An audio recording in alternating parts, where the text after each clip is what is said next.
Lewat kuasa hukum, Chandra Haspi, korban dugaan penganiayaan melaporkan oknum polisi di Polres Ogan Ilir ke Bid Propam Polda Sumsel.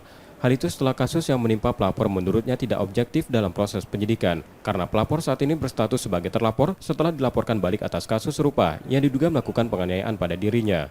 Status pelapor sebagai terlapor tanpa surat klarifikasi dari polisi, serta laporan pelapor atas kasusnya belum diproses. Saat melaporkan hal itu, pelapor juga diminta datang untuk melakukan gelar perkara sebagai terlapor, tanpa pemeriksaan sebagai saksi lebih dulu. Jadi klien kami dilaporkan dalam dugaan melakukan tindak pidana pengeroyokan. Nah, yang mana selama proses klien kami tidak pernah menerima undangan klarifikasi dari penyidik Polres Ogan Ilir. Tapi pihak Polres Ogan Ilir diduga terkesan memaksakan hari ini juga mau digelar pukul 8 sebelum melakukan pemeriksaan terhadap saksi-saksi. Nah, surat perintah dimulai penyidikan sampai sekarang sudah 1 bulan kami tidak menerima. Oleh karenanya kami menduga adanya dugaan keberpihakan dalam perkara ini dan adanya dugaan KKN dalam perkara ini.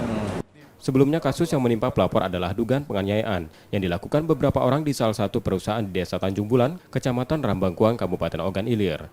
Rizky Oktora, Muklas Diferensial, Kompas TV, Palembang, Sumatera Selatan.